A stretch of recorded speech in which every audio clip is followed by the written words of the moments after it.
Hi everyone, welcome to Elite Tutorials. We make the best use of the available time by studying in the free time. If you're not a part of Elite Tutorials and want the images of the textbook, you can call us on 9699-599-299 and we shall email the images to you. As we'll be starting with the chapter and you come across any kinds of doubts, please make sure you jot down your doubts and we shall solve all of them and discuss all of them in our live doubt solving session. With that, we start with our first chapter for today, that is matter. Before that, a very warm welcome to the 8th standard. So what are we doing today? We are starting with the first chapter, that is matter. Chemistry, matter. Now, before we start with matter, we need to know what is matter. Matter is, in simple words, I can say matter is anything in and around us can be called as matter. So the first thing for today, we are learning the definition. Matter is something what has mass, occupies space and can be perceived by our senses. So let's learn the definition part by part. Matter is something that has mass. So basically it does have some kind of quantity that can be measured. So I call that as mass. It occupies space. So basically it will be occupying space. So if I fill a bottle of water, so the water inside the bottle will be called as matter. Why? Because it is occupying some kind of space in the bottle. If there is no water, there is air. So even air can be called matter or water can be called matter and can be perceived by our senses. Now what do you understand by the word perceive? Perceive means which can be felt by our senses, right? Now try understanding. It may not be necessary that matter has to be living. So matter can be non-living, right? As we said, water, air. So matter can be living or non-living. Now when we're talking about in chemistry, so why do we talk about matter in chemistry? Because chemistry is a branch of science which deals with study of all kinds of matter with respect to 4 points. What are these 4 points? The structure, the composition, the physical properties and the chemical properties. So let's study that one by one. When I talk about any kind of matter, each matter would be having a different structure. Means, okay, now if you can imagine a tree, a box, a bag, a book, all of them have different structures. Means matter has different structure. Now why is this structure different? Because we don't know what it is made up of, right? So the second point in that is composition. Composition means what it is made up of. So a very simple thing, you studied this in your lower standards, you studied solid, liquids and gases. Now when we talk about solid, liquids and gases, these are also states of matter. They are also different types of matter. So now try understanding. If you're talking about tree, now in the tree the composition must be like of something which makes the tree very hard, right? But for books, what will happen is I can fold the page. So now what is happening is from one thing to the other thing, or else when we are comparing different things, the composition means the makeup or what it is made up of is differing, and that is why the matter is also differing. So when we talk about chemistry, we talk about states of matter, we talk about 4 things. In the first thing we said the structure. So the structure is different, okay, and that makes the matter different. Composition, the makeup is different, means what it is made, and that is why some things are very hard, some things are soft, some things are liquid, some things are gases. Why? Because their composition is different. Again, we are also going to study matter with respect to, in chemistry, we study matter with respect to physical properties. Now, what do you understand by physical properties? Physical properties, in simple words, is I consider the boiling point, the melting point, the density. So, a simple example, you know, oil and water. So, the density of oil and water is different.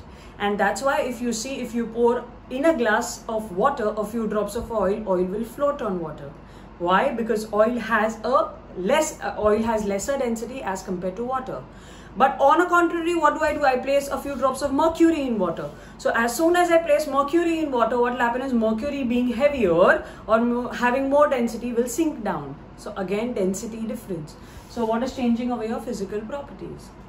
When we talk about matter and chemistry and chemical properties, what is chemical properties? Chemical properties is nothing but reactions.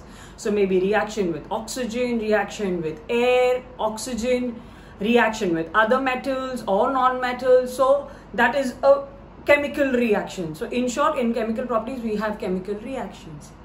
Okay. So have I made myself very clear? So I'm sure you're very clear with the definition of matter and why this is coming in chemistry. So in chemistry, why do we study matter? Because we are studying matter with reference to 4 points. Right? Okay. Now, as I told you, matter is something what can be perceived by our senses. So matter can be something which is living or non-living. Let's see a simple example. If we talk about air, so can air be considered matter? Yes, air can be considered matter. Why? Okay, let's take a very simple example. I blow a balloon. So the balloon gets filled up with air. Now, as soon as that air is entering inside the balloon, the air is occupying space. Okay, occupies space, and therefore we say air is a matter, right? And now, as soon as I switch on the fan or I switch on the AC, I feel some cold air blowing. Now that cold air cannot be seen, but it can be felt. So basically it can be perceived by our senses. So it is not necessary that you can see matter, but you can even feel matter, right? Okay, so I'm sure you've understood the whole thing. We come to the next point. What is the next point? Matter offers resistance. Now what do you understand by matter offers resistance? So resistance is something, a word possibly you must have heard in physics. Okay, resistance, what is exactly resistance? Okay, just example, if a person is going like wants to go from one place to the other place. Okay, or else if there is a flow of water. So now the water is flowing. Now what do I do? Suddenly as water is flowing, I keep a thing over here, and because of that the water stops flowing. So what have I provided over here? I have provided some kind of stoppage, right? And because of this barrier, the water cannot flow further. So now this barrier is called as resistance. So a kind of stoppage or a barrier provided is called as resistance, right? Okay, if you are in a room, there are walls. So you cannot pass through the wall, right? Okay, so that wall is providing resistance, so you cannot pass through that. So that is resistance, a kind of stoppage. Similarly, what is said over here? Matter offers resistance. Now it's a windy day. You're trying to walk against so the wind is blowing and you're walking in the opposite direction. So what happened is you feel some kind of push. That push is during a stormy day. So now again air cannot be seen, but air can be felt, and it's trying to push you. So that is during a stormy day. Now if there's a big rock on the road, okay, you try picking it up, it will be very difficult. Why? Because it's heavy, it has mass, so it's providing some kind of resistance. Okay, so I'm sure we've understood this. Okay, if you have your textbooks or you have the PDFs, you will find all of this on page number 1 and page number 2. Okay, so whatever we are doing, so at the end of the lecture I will tell you till what page we have finished, so then you can read through that much and also mark down your difficulties and doubts. Okay, I'm sure you're very clear with the first column. So we come down to the second column. So in the second column, what are we studying? What is matter made up of, and what is the nature of matter? Now we say, okay, now whenever we're talking about today, we know that matter is made up of atoms and small particles which are called as atoms. But this is long time back. Okay, so everybody had their own theories. Everybody wanted to say that, okay, this, that. So we come down, we go back in history. We had the Greek philosophers. Okay, so they said that matter is made up of only 4 elements, that is fire, water, air and earth. So all the matter is containing these 4 components, right? So then Indian philosophers started thinking about it, whether it was right, whether it was wrong. So they thought that no, there is one more component to be added. So they added sky to that. So now they said that matter is made up of 5 elements, that is sky, fire, water, air and earth. Got it? Then came okay, so this was all very basic. Then came an Indian thinker, okay, by the name of Maharshi Kanad. Okay, now he said that matter is made up of small, tiny, very tiny particles. Okay, those were called as anu. Okay, so that's a Sanskrit word, small particle, anu. So that is, anu means molecules. What does it mean? Molecules. Okay, so anu means molecules. Now he said that all matter was made up of tiny particles called anu, that was molecules, and these molecules further were made up of tiny or smaller particles which were called as parmanu. So he said anu and parmanu. So parmanu today we know is called as atom. Got it? So the first scientist who got the concept of matter being consisting of small particles was Maharishi Kannada. Okay, but only thing was he had not given it the name atom. Okay, so he gave it a Sanskrit name that was called as Parmanu. Now possibly the foreigner or the other country scientists found it quite difficult to pronounce the word, so they thought that they would do a little more of discovery and brought about a little discovery, and they said they replaced the name Parmanu by a simple word called as atom. Okay, so that came another scientist called as a Greek thinker. His name was Democritus. What was his name? Democritus, and he replaced the word Parmanu by the word atom. But remember, atom was also derived from a Greek word called atomos. Okay, so he was the first one to coin the term atom. So if in your objectives they ask you who coined the term atom, so you say Democritus. Okay, so a lot of names to be remembered, so I've tried making it a little easy by specifying the names in capital, right? Okay, so as soon as you finish this, like you can also make a note of this and it becomes a little more easier for you to remember. Okay, continuing with this. So now we know who coined the term atom. So who coined the term atom? Democritus. Now after that atom, the word was coined, okay, Namkaran was done. Now people started putting their theories. Now, okay, what is atom made up of? Let's talk more about the atom. So a lot of scientists were very keen to understand what matter is, what atoms are made up of. So we had the first scientist what we are going to study about is John Dalton. So John Dalton had brought his famous atomic theory. So what did he say in an atomic theory? He said that atom is the smallest particle of matter that exhibits all the properties of that matter. Means, a simple example. He said that if we are talking about a stone, so in the stone, all the atoms will have the property of that stone. Right? So that smallest particle was what? The atom. Okay, so if I talk about diamond, so diamond is made up of carbon. So all the carbon atoms will have the same property which are present in diamond. So that is what John Dalton said. So John Dalton had put forward the atomic theory. Okay, I'm sure you've understood the whole discovery part of the matter, that is of atom. We have a very quick brush up. First came the Greek philosophers, then followed the Indian philosophers, then came a Indian thinker, Maharishi Kannada. He said that matter was made up of anu, which was further made up of parmanu. So he was the first one to say that matter was made up of atoms. But till then the word atom was not discovered. So who discovered the word atom? Democritus. After Democritus came the next scientist, that was John Dalton. So John Dalton said that atoms are the tiniest particles. Okay.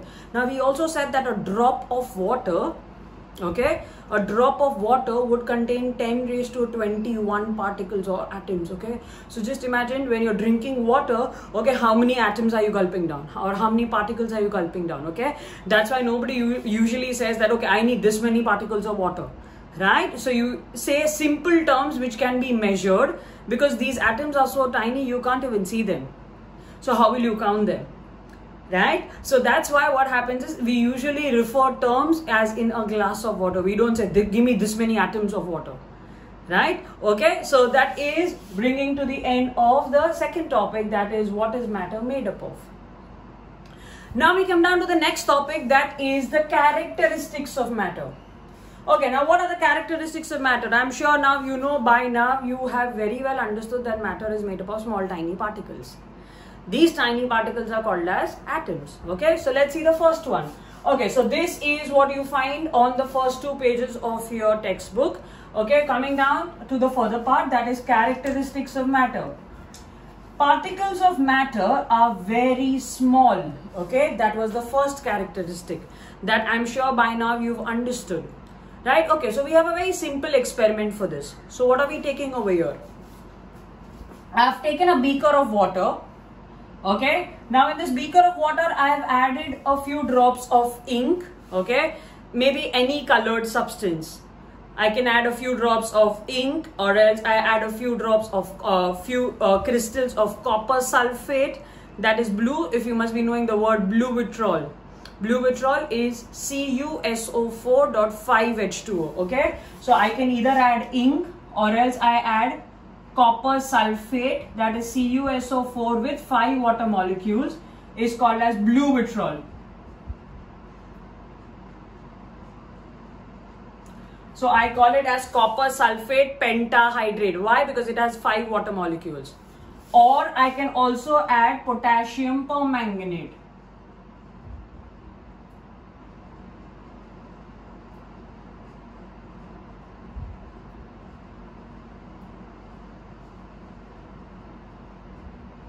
Okay, so basically ink is something which is more easier to imagine.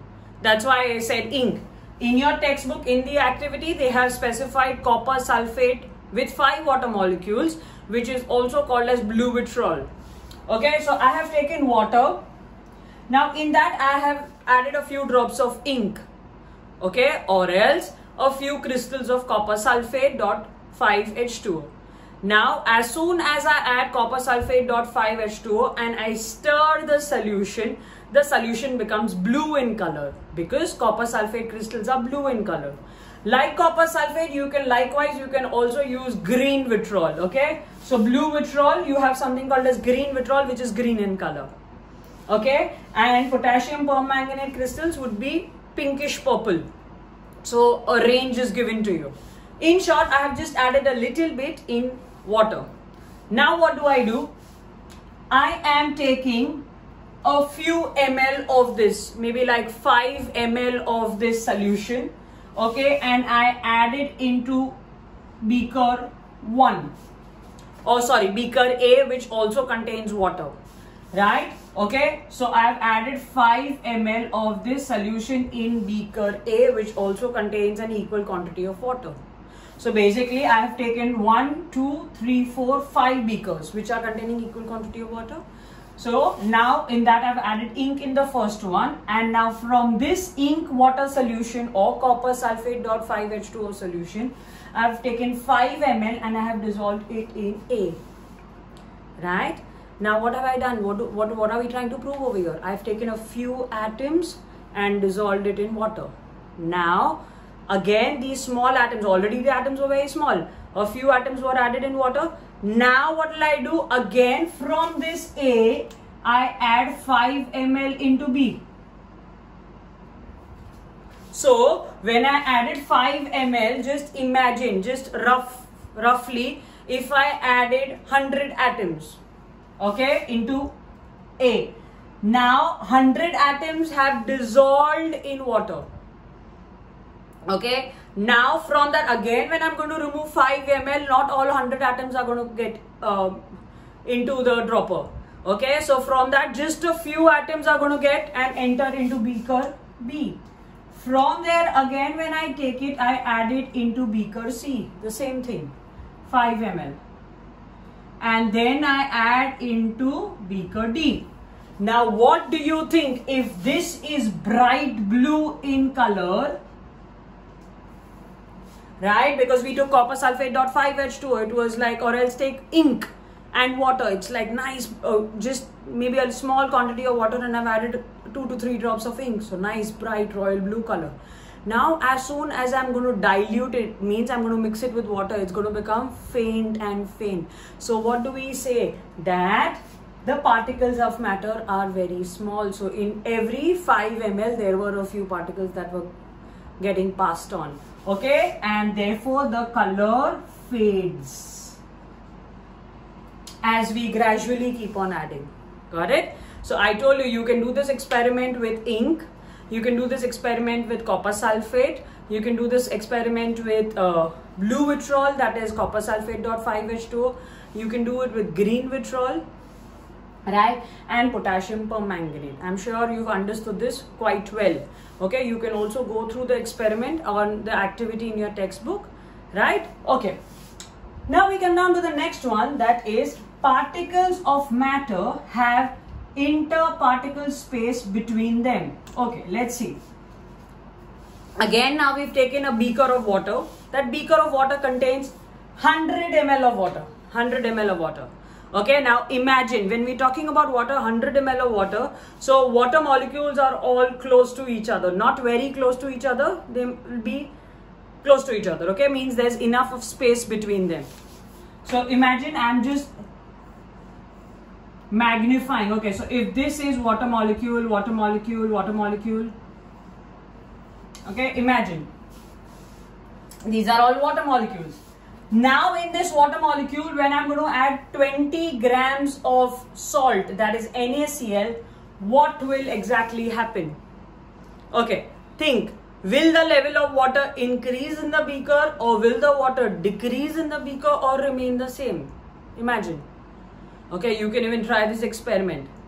Okay, so I tell you the answer is the level will remain the same. Why? See, what exactly happens is, if these are water molecules, okay, there's a lot of space between them. So the NaCl starts fitting over here in between.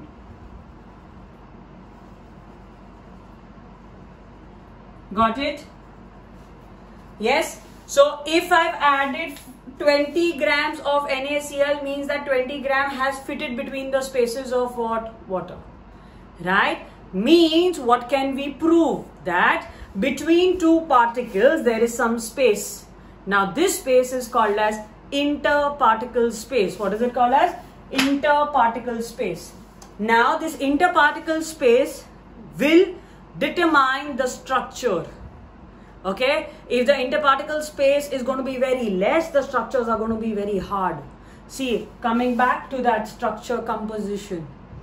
Right? Okay, so if the spaces between them are very large, so what will happen is mixing can take place easily. If the space between them is very less, mixing cannot take place.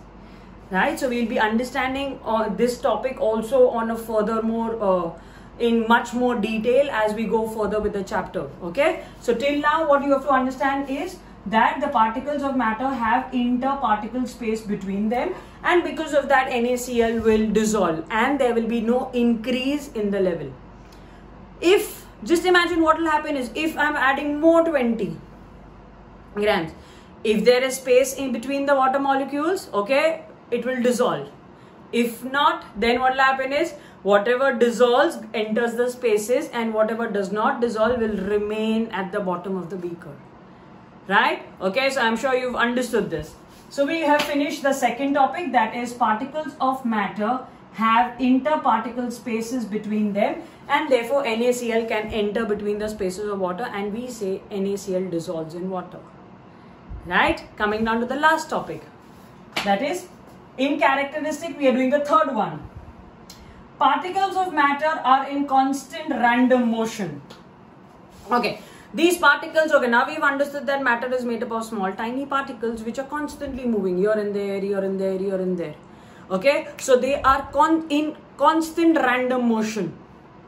Okay, this random motion, and they follow anyhow, so they go haphazard, this, anyhow, any random direction. You can see this, right? So this random direction, okay, so let's see a simple example. I take a beaker of water, and in that I've added a few chalk particles, okay, and I try stirring it. So what will happen is, all these chalk particles might go randomly here and there, okay, or else I give you one more example. If we try adding maybe salt, okay, As soon as you add salt in water and stir, you see the salt particles eventually disappear. Okay, so they have gone randomly here and there and they disappear. So this random motion, okay, of particles, that haphazard zigzag motion of the particles is called as, means they are in random motion. This is called as Brownian motion. What is it called as?